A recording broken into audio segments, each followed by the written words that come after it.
Hey everyone, thanks for joining us on the Week in Review. I'm Amanda Vinicky. Tensions between Chicago Public Schools and the teachers union are hot, and yet both sides say at long last a contract is close. We're ready to settle.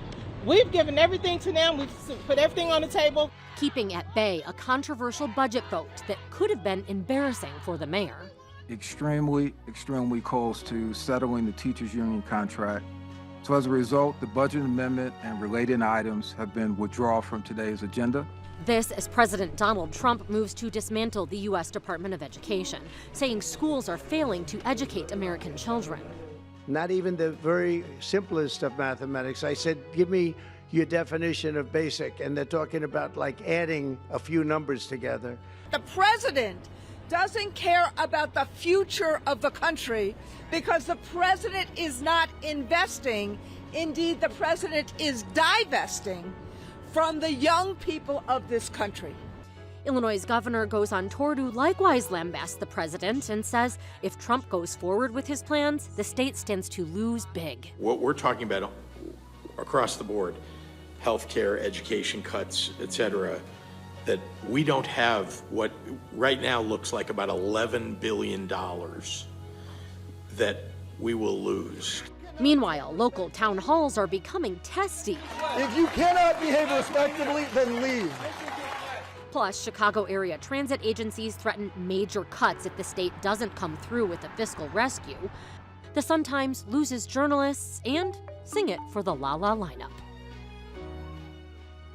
And now to our Week in Review panel. Joining us are Brendan Pope from WCIU TV, Alice Yin from the Chicago Tribune, Rick Pearson, also from the Trib, and our very own Nick Blumberg of WTTW News. Now let's get right to it. Brandon, I'm going to start with you. Now, thousands of jobs are at stake, and then also, and this is of no small consequence now that Kennedy construction has restarted and is wreaking havoc on my commuting life.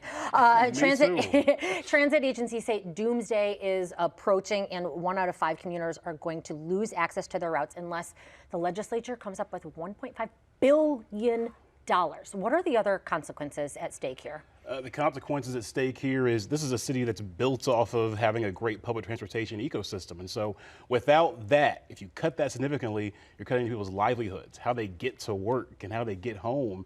And then you're cutting into the economy itself, people coming into the city and out of the city. It's not just CTA, we're talking Metro and Pace as well. These are big impacts. And this is really, you could call it a scare tactic, to try to wake up lawmakers. Hey, you're not paying enough attention to this right now. Here's what could happen if. And as we also know, the Trump administration recently put forward a threat to cities like New York and Chicago about if we don't improve security on our trains, that federal funding could also be removed as well. So these are dire times right now for public transportation.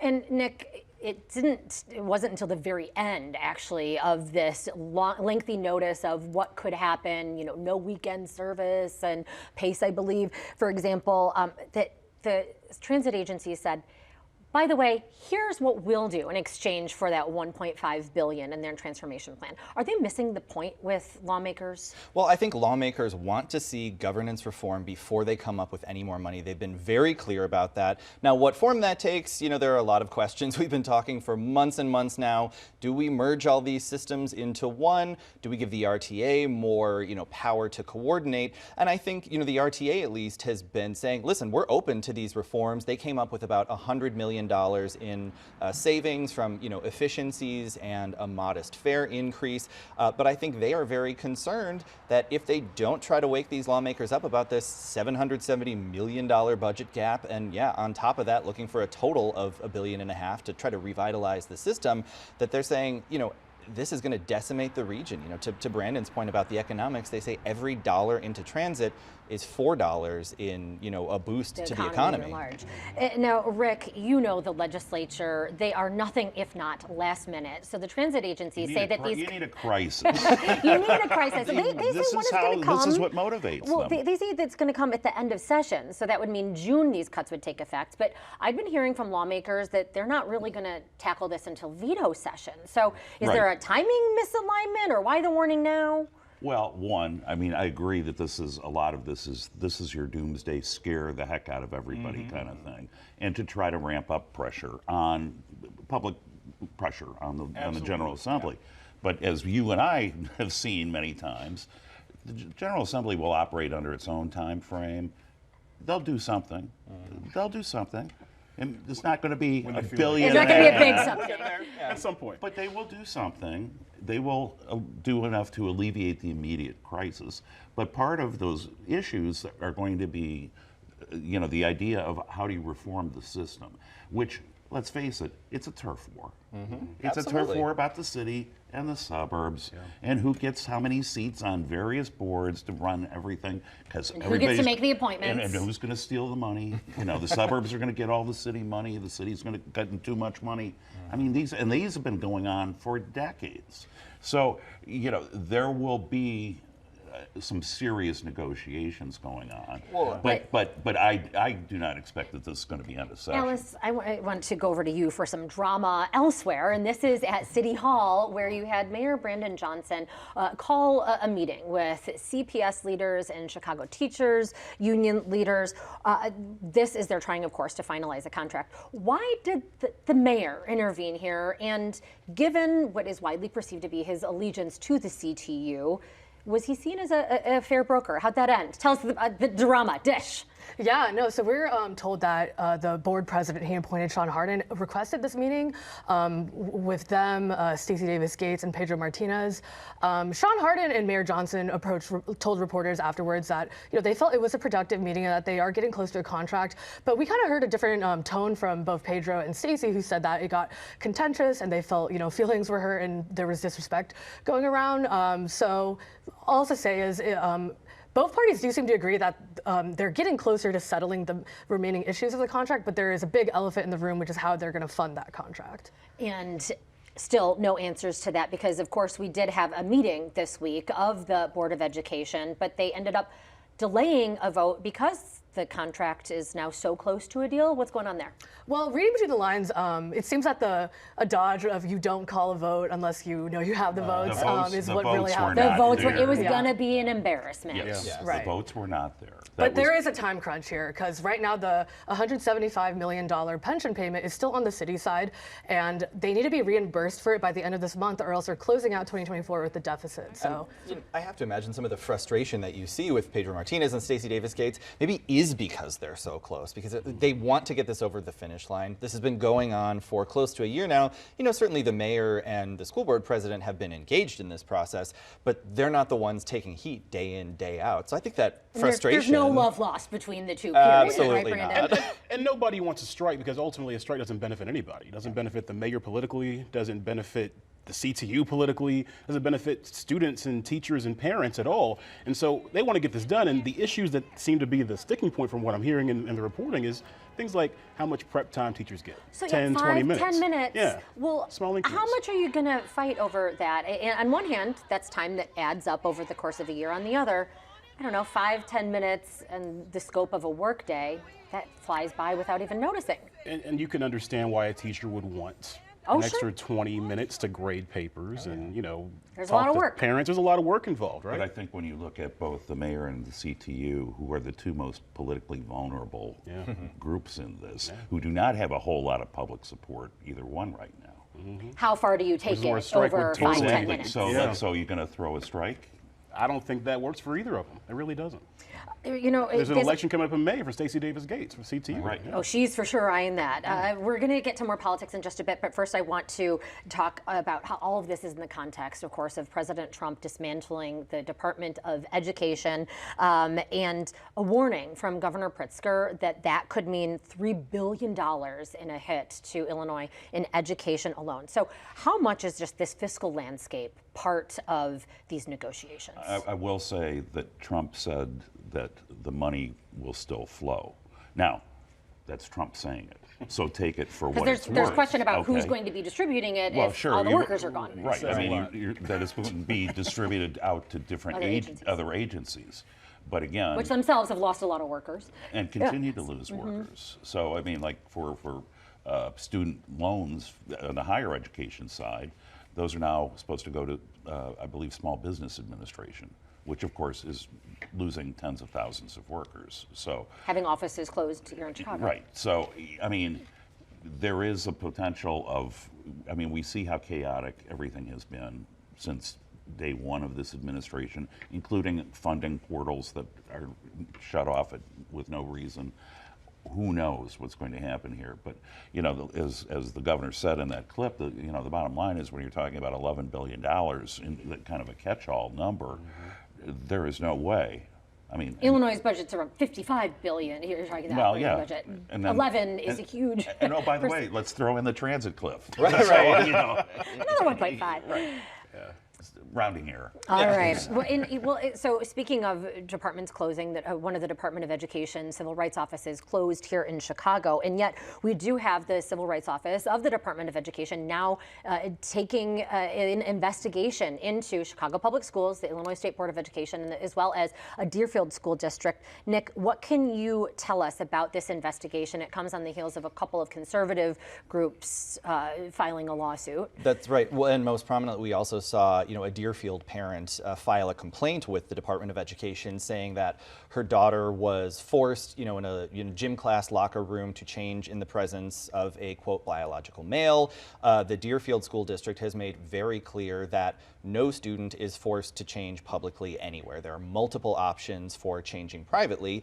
So this does appear to be a part of sort of this, culture of people challenging trans folks in public spaces that we have seen over the last few years. And that does follow on, these executive orders that we've seen from the Trump administration. Alice, any word from CPS? This was a Deerfield school district, so why are Chicago Public Schools involved? I feel like in general, though, White House has been kind of cracking down on liberal cities, liberal leaders like Chicago, and they, also launched an anti-Semitism task force investigation into Chicago as well. So I guess that's where that's from. But I will say the Deerfield situation, I think it is also playing out under a backdrop of this really fascinating, intra-party dispute among Democrats, where we have Rahm Emanuel, Gavin Newsom siding on one side of it, and then Lori Lightfoot and other progressive or pro-LGBT voices coming out on the other. And I feel like that's just going to continue to play out in the national conversation. And Governor J.B. Pritzker inserting himself very much into that conversation. I read an article from The Telegraph, so a United Kingdom-based publication, and he was the lead, Pritzker, in the prospects of his running in 2028. So how does he fit into that picture of Democrats who want to be in there and are navigating this inter-party squabble? Well, I think if you look at some of his most recent public appearances, you're talking about the Center for American Progress, which is certainly on the progressive side of the scale.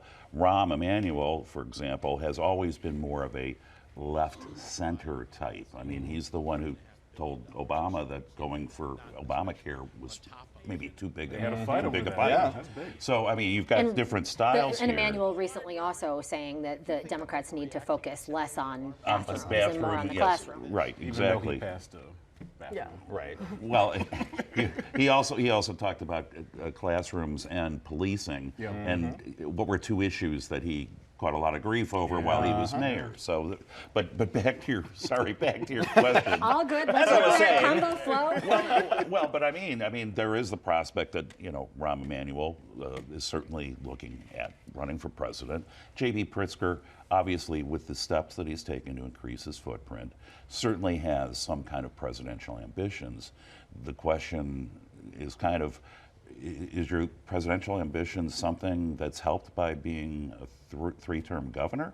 What's a whole? You could do a whole March Entering Madness. into a budget. Yes, of sorts. You could do a whole March Madness bracket right now of all the people trying to jockey for position to be the leader of the Democratic Party. I missed the deadline for March Madness bracket. I can get in on this one. I actually believe CNN did one last Did night. they really? Oh, I believe it. Yes. Was Pritzker a 1 seed? Was he a 2 seed? Certainly with the money he's Things got. to research. Yeah, But I mean, seeing him at that Center for American Progress event, it almost seemed like he was testing out some of the lines he might use on the stump. These sort of Elon Musk's minions and meme lords, and all the. And as well as trying to find that message, which you have this listless leadership in a Democratic Party that is absolutely divided over. And I don't think they came to a consensus on why they lost in November. There's a lot of different theories on what happened. There's no solid answer that anyone's got really. And mostly no one wants to say it was because of them. So there's that. Always. Speaking of, we have Cook County Board President Toni Prenkwinkle saying that she is going to run again. She is 78, by the way, the same age as President Trump, but not that far out from what Biden was when he was deemed too old to run for another office. Is it a surprise? Any serious competition? Age going to be an issue? Well, I think maybe her competitors might try to make it an issue, but I think for folks who pay attention to President Preckwinkle, she seems sharp. She is sharp, she is energetic, she is her same no-nonsense self that I think folks have come to know for many years. What competitors? To put it mildly. The one-word answer. Yes, exactly. Yes. But, Any competitors expected? I can't really foresee any in a serious vein here, but I will say here again, running for another term in this atmosphere of the Trumpian economics where what's the biggest thing that the county has to deal with is healthcare. And this really could create some uncharted waters for somebody to lead through. Running again for that very reason. Right. Alice, you were going to add in, but I'm going to add a question to throw at you so you can double take there. You also have been reporting about Mayor Johnson perhaps looking ahead to his prospects politically down the road and making some really concerted effort to reach out to the Black community. Why? Is that a sign of trouble for him, do you think? Or what's going on? Yeah, well, I guess I will first say we have 2 years out until 2027. That's a lifetime in politics, so who knows what's going to happen. But we are seeing some, early signs of maybe trouble and like maybe a repeat of what we saw Lori Lightfoot do when she shifted her strategy, where, both of them, they got into the runoff mainly with the support of, North Lakefront liberals and Milwaukee Avenue progressives. And then they later pivoted to the Black vote. They obviously got it during both of the runoffs. And, I feel like some of the conventional wisdom in local politics is that the progressive base is a bit more of a fickle voter base. They have certainly expressed a lot of discontent over the past couple of years. And now we see the mayor, really trying to spend more time outreaching to the Black community, going to the churches and stuff like that. Which I'm kind of surprised at, only because throughout his mayoralship, he has talked about how he is trying to right the wrongs that have affected the Black community. So if you're at this stage of the game right now and you've got to go back to that base that you've been appealing to this whole time, so it portends very serious political problems. I think some of it comes down to messaging. I mean, ultimately, he's got things he could run on. Violence is down. He's got the one fair wage program. Like, there's things he can message right, but when you see him in press conferences, when he's trying to explain these things, what's he talking about? He's dancing around things, and it comes off as too professorial sometimes. And I don't think that connects all the way with Black voters here in the Chicago area. Is there someone out there that could capture that and be a threat there? Aside from Willie Wilson, I don't really see that happening right now, but that's definitely a base he has to get because, as you mentioned, progressives, they're kind of souring on him at this point. And so he can't lock into them for support at this point. Well, and this comes as we have a lot of voters very activated, perhaps sometimes angry. Rick, you have been reporting on disruption at a town hall. I've read about that in some GOP town halls. This was for Democratic Congressman Sean Casten in the suburbs. Out in Downers Grove. And ostensibly, this was supposed to be kind of a gathering to do an anti-Trump Democratic rally kind of thing. But what you had here is, rather than talking about Trump, it was the issue of U.S. support, military aid to Israel in the Israelis' war against Hamas and the deaths in Gaza. And this was something that you see these pop up occasionally, and we saw it during the Democratic convention too, among Democrats, and that's also one of the issues among, how do Democrats reconcile that, and is there U.S. complicity, in those deaths? But in all of these, it's always, you got to have one side or the other. You can't have any kind of understanding of issues on both sides. You've got to pick a side. Especially one with this. Yeah. Right, and I think to the point of, progressives being perhaps fickle voters, folks on the left, I think, with the ongoing war in Gaza aren't necessarily just happy to say, well, I'll vote for the Democrat because they're not Trump, or I'll vote for the Democrat because I'm on the left and I align with them. I think they're really making the point that, no, I have these very serious political, humanitarian differences with you, and I don't really care if you're a Democrat. That's not cutting it for me anymore. And a lot of those differences come because they know people who were impacted by this, or they are impacted by this. Right. Like, Cook County has has the largest population of Palestinian Americans in the country. Like, this really impacts people at home. And journalists, of course, keeping their eye on things. Brandon, I'm going to stick with you because it is sad, unfortunate news. The Sun-Times, through buyouts, granted, losing 20% of its staff. What does that do to the journalistic landscape? Oh, it's a major blow. I mean, we all, obviously, different news organizations, we have fun, we compete, but at the end of the day, we root for each other. United, we don't want to see job loss, and to see this situation, I mean, especially to the sports staff. You're gutting sports coverage, women's sports coverage, photographers. It's just, I can't fathom how they're going to produce the same quality of news they did before, and ultimately that impacts our viewers, our audience, Chicagoans themselves. And this is not just happening at Sun-Times or Chicago Public Media, it's across the board, and not just in Chicago. We're facing a real crisis when it comes to gutting of our journalistic institutions, and it's not great for democracy at all. And we've got about 1 minute left here. I want to get to some news today because the U.S. Supreme Court, 30 seconds actually, weighing in. I'm getting this side on former Alderman Patrick Daley Thompson. He is out of prison, so not going to make a difference there, but they're unanimously ruling that misleading is not lying, so he could have a retrial there. Rick? Well, here again, it's one more question of, are we seeing the courts weakening these anti-corruption statutes to try to prosecute, especially in the Chicago area? And we're still waiting to fill a vacancy at the top of that office, at least permanently. So there we go. Stay tuned. We are out of time. Our thanks to Brandon Pope, Nick Blumberg, Alice Yin, and Rick Pearson. And we'll be back to wrap things up with an important note about this program right after this. Tonight's presentation of Chicago Tonight, Week in Review, is made possible in part by Ann and Rich Carr, BNSF Railway, Francine and Dr. Anthony Brown, and the Mollenhauer Progressive Philanthropic Fund in honor of Ida Mollenhauer, supporting quality journalism.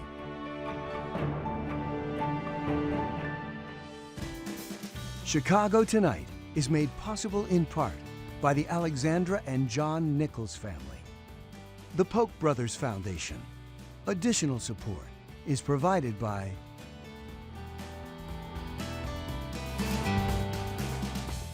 And before we end the program, a personal note. It has been my privilege to report stories, grill politicians, and take my curiosity all over the city as part of the Chicago Tonight news team. But this will be my last show working on WTTW. A new challenge is on the horizon. Going forward, the Week in Review program will be in the smart and steady hands of my friend, Nick Blumberg. Amanda, I cannot think of any shoes I would rather try to fill, although I don't know if I can wear the heels. We are all so excited for we are so excited for your next adventure, but we are going to miss you like crazy. And to that end, here are a few of our favorite Amanda memories. Another busy day in Springfield. Amanda first came to our attention as State House Bureau Chief for Illinois Public Radio, and after many appearances with us in that capacity, officially joined the WTTW news team in 2017. Has to happen before lawmakers go home. It's what this whole week has been working toward. Vice President Kamala Harris accepting her party's nomination for a promotion to President of the United States. Her main beats have remained politics, including local, state, and federal. Been outspoken as a critic, and President Trump doesn't seem to take all too kindly to that. So what would your strategy be to bring resources to Illinois? Well, look, I would hope to convince him to change his ways. And Amanda is always tireless in getting the story, no matter what or who stands in her way. Grab the swab, and then I have to put it in one nostril. Amanda also distinguished herself with her reporting during the COVID pandemic, and not just by being one of the first to introduce the public to what a COVID test was like. Who could forget her stellar coverage of both the pandemic and the political activity and fallout from the living room of her Chicago home, night after night after night, mostly in front of that cornfield painting. Brandis, like other communities, the coronavirus has been costly for Skokie. She also got out and did important reporting in communities in and around the Chicago area, telling the stories of those affected by the pandemic and the social unrest of 2020. Amanda also has a feel for telling stories on the lighter side as well. It isn't quite the Caribbean, but the waters here in Lake Michigan have been getting bluer. Having a little fun and connecting with the audience. What my colleagues and I will miss the most, I think, is Amanda's bright, positive, team-first approach to work and life. It's not going to be the same here without you.